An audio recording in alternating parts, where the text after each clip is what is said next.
I've got mini irons in the fire at our house right now. I just ate a bagel and cream cheese, so this is the perfect time to be doing this. God help me if I look at this edit and I have food in my teeth.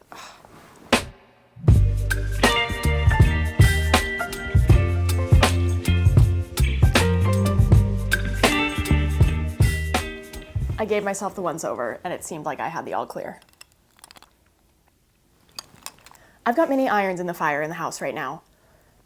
Made it sound like my house was on fire. I've got a lot of projects in the works and I thought doing something longer format might be of interest to those of you who are familiar with me from Instagram and TikTok, and also for those of us like myself who are nosy about what other people's houses look like, specifically what real people's houses look like, because I like an Architectural Digest YouTube tour just as much as anyone else, but I also like to see what real people's homes, what they've got going on. So if that sounds like you, this video could be of interest.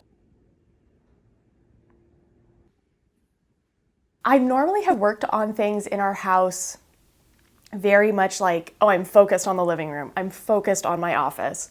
Letting like one key factor that I feel strongly about design-wise like inform the rest of the space. In my living room, I felt really strongly that it be kind of like a cozy, warm pink, and that then informed how I approach the fireplace. I feel like whenever I get my perfect dream sofa, it will inform that. But whatever is happening right now, I'm just going with the flow and I'm doing a lot of things at once. I decided to paint the dining room, which I knew I always wanted to do. Painted the dining room taupe. I was like, this is absolutely the right choice. And got it up and was like, okay, I don't love it.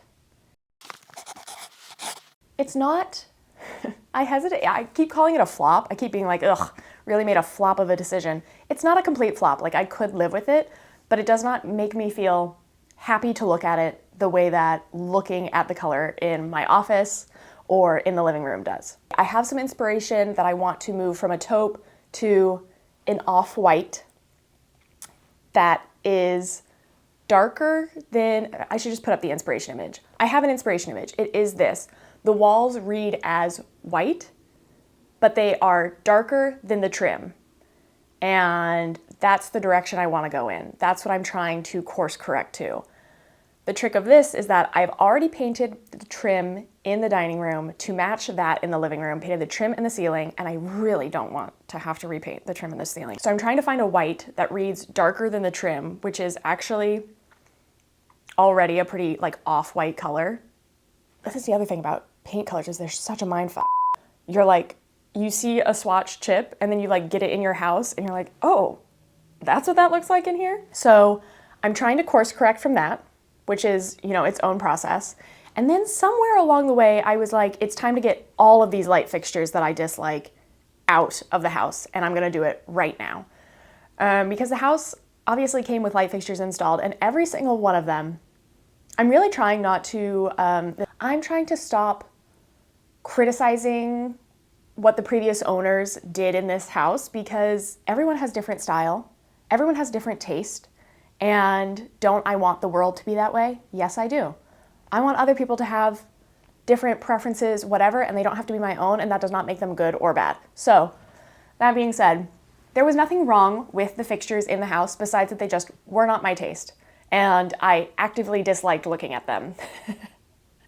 And I think I got up on the ladder one day to take the one out of our back entryway, because I also was starting a project in the back entryway, and I was like, you know what? All these fixtures are coming down. So I took them all down, but didn't have anything to reinstall in their place, which is cool until you need to turn on the light. I'm kind of in the process of trying to identify replacement light fixtures for the dining room over the dining room table, for the two pendants that kind of hang in our kitchen. And it turns out that I have a penchant for only light fixtures that are just white globes. I have been looking high and low, and I am so particular about the things that I want for a light. And it turns out that the only thing I really am drawn to is just different variations on a white globe. And when our house is super open floor plan, so to just have only white globes in this space is a little repetitive, a little much, a little like, okay, you really got a thing for this. And feels like I'm not taking enough advantage of the opportunity to kind of mix it up a little bit. Also, light fixtures are so expensive. You look at light fixtures and you're like, why does it cost this? And why are they all so ugly? It's kind of like you could have one that you medium like, that you're like, okay, this is fine, I can live with it. Oh, it's actually $350. I'm like, I don't want to pay $350 for something that I'm just kind of wah about. And when I find ones that I really like, it's like, oh, well, this is $6,000. And I'm like, well, that's not in the realm of reality for me. So I'm grappling with that. The other thing about lighting is that there is one cheap, affordable option that is beautiful and I think pretty universally applicable, and that is a paper lantern. It's like you can have a beautiful, gorgeous paper lantern for $30. It's huge. The scale is magnificent. It's so fun. It really disperses the light. That's the affordable option. And then everything else up until the $6,000 price point is just like, can we get some more beauty down in the lower end? That would be so nice for us plebeians. This is Delaney in the future editing this video. I'd just like you to know that I do in fact have 2 paper lanterns up right now, because I took this fixture out and then we had guests for dinner and I was like, well, we need to put something up there. And I had this one just packed away in a closet. So now they're competing. And with the mirror, you're like, are there 3? No, there's just 2. And then here in the kitchen, we still have this guy hanging out alone. And of course, in the entryway, there is that other. So the only light fixtures we have in the public facing areas of the home are in fact the glowing white orbs. And then I need to finish up the back entryway, which was not a priority project, not at all something I needed to work on. But my friend Sarah posted a picture of some wallpaper from a brand called Bellarte Studio. I saw it on Instagram stories and I was like, I had a visceral reaction, a positive visceral reaction to this wallpaper. I was like, oh my God, that is absolutely something I would love to have in my home. And I pretty much immediately ordered swatches from Bellarte of the 3 colorways of this style of wallpaper. It's like their vintage tapestry. Got the swatches, thought I would use them in our entryway, which again is just like part of our dining room, and didn't really think that they would work there. It looked like it was kind of reading more like accent wall, which is not really what I'm going for.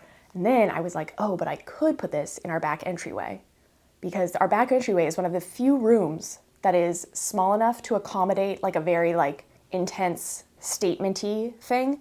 We have like 2 tiny rooms in our house. One is the laundry room, which I don't really care about because I shut the door and I'm never in there and I throw all my junk in there. 2 is the back entryway, which is actually where we most often enter the house. Ordered the samples of wallpaper. Was like, oh my God, I need to have this. And actually I think the back entryway is the perfect place for it. And did the back entryway need to be addressed? Eventually, but it was not high on my priority list. It was painted this like cranberry color, which I didn't love, and again had a light fixture that I did not love. And I reached out to the brand and I was like, oh, would you gift me this wallpaper in exchange for me posting on Instagram and TikTok about it? This seems to be the only way that I know how to use my influence, is being like, hey, excuse me, would you give me this item in exchange for my labor? And they agreed. So then I was like, hell yeah, let's get this wallpaper up here. Wallpaper arrives. I've just finished painting the dining room taupe. I've put the second coat on it and I'm like, ugh, I don't love this choice that I've made. Wallpaper arrives and I'm like, I need a win. Let's get this wallpaper installed right away. So I immediately transitioned the wallpaper project to hopefully buoy myself with another success, because now I'm feeling gun shy about my paint color choices. And that ended up being way more laborious than I thought it would. Not technically difficult, but definitely all about manual labor. I had never installed wallpaper before. So it was really the delusion, the lack of knowledge that brought that project to fruition, because I was like, how hard could it be? Hard, reasonably challenging, a lot of work over probably 4 days. And I didn't realize how much the like corners and angles and like little crevices of that room were really gonna put up a fight. But I got it installed and it looks great. thank God for that, because as I said, I needed a win. Got it installed, and I put in a pendant light that I had initially purchased for the kitchen. I purchased 2 of these pendant lights from Target. Again, a big white globe. It's like, cool, Delaney, we get what you like. Purchased these 2 big white globes, put them in the kitchen, and was like, okay, these could be good here. But that means it puts a lot of pressure on the dining room light to not be a big white globe. And then once I was working on the back entryway, I was like, oh, one of these pendant lights would actually look so sick in here. This is where these pendant lights need to go. So now I have installed 1 pendant light in the back entryway. I still have one dangling in my kitchen because it's better to have a giant glass ball hanging from the ceiling safely than just rolling about the floor in my office where I might knock into it and shatter it. I'm holding on to it because I'm like, oh, I could install this somewhere in my house. It's like, where, Delaney? Where are you going to put that? That's an issue for another day. So I need to wrap up the back entryway because as part of my agreement with Bellarte Studio, I need to have that space like fully finished and like styled out in order to share content and uphold my end of the bargain. So that is the 3rd iron in the fire that I'm working on. I'm finding looking for light fixtures really challenging. Maybe we could do a deep dive on the light fixtures that I found thus far. I have so many qualifications about lighting that are my own personal preferences. Our house doesn't get a lot of natural light. It gets a decent amount, but not. I want to be flooded with natural light all the time, and this is not what this house is offering me. So I find that I want the fixture to be white itself so that it casts like the most warm, glowy light. If you have a fixture that is made out of wicker or like covered in a darker fabric, I don't feel like the light can like pass through as well. It doesn't actually bring as much light to the room. So I want it to be white. It can't be a big giant ball, even though I'm like, it'd be perfect over the dining room table. A giant paper lantern. It's like, you already got one of those. You got one of those right in the living room, so you gotta make a choice. I do want it to cast light, not just down. I feel like a lot of dining rooms, specifically light fixtures, cast light only downwards. They'll have like a metal top to them, or they'll just be closed at the top, and so the light is only coming down. There's not a lot of light in that room from other sources, so I want it to be both cast up and down. That's kind of how like a paper lantern functions. The light comes out like 360 degrees, or if you have a more traditional, I think it's called Empire shade, where there's an opening at the top. Need light to be cast from all different directions. And I would really love for it to not be more than $300, but that's proving to be quite challenging. And the other thing, again, a project that does not need to be done, but I am finding more joy pursuing that than the things that actually need to be done, is I want a big fucking cabinet for the kitchen. There's like this large wall opposite from all of our cabinetry in the kitchen that I have a cabinet on right now and a big mirror that I just need to let go of. I need to say goodbye to this mirror. I've never liked this mirror. It was something Alex brought to our relationship, and I was like, oh, we always need a giant mirror, that's so helpful. They can be so expensive. We've kept it for the entirety of our relationship, 7 years, and I've never liked it, and I just need to sell it on Facebook Marketplace or give it away. And on that wall, I think both of those things are just like not taking advantage of the scale of that wall, and I think it could be really cool to install like an antique, large hutch or glass front bookcase. I want like that, the equivalent of that green cabinet, but like scaled up. I want it wider, I want it taller, and I feel like that would help bring a lot of character into the home, a lot of age-appropriate character into the home, because the interior shots of our house, like it really looks new, and that is because the previous owners did do a gut renovation on it probably 3 or 4 years ago, and kind of brought it back up to a more like modern standard, but the house is actually like over a century old. And so I just would like to incorporate a few more characterful details that nod to the age of the home, give it a little bit more charm. And those are things that are just happening very slowly.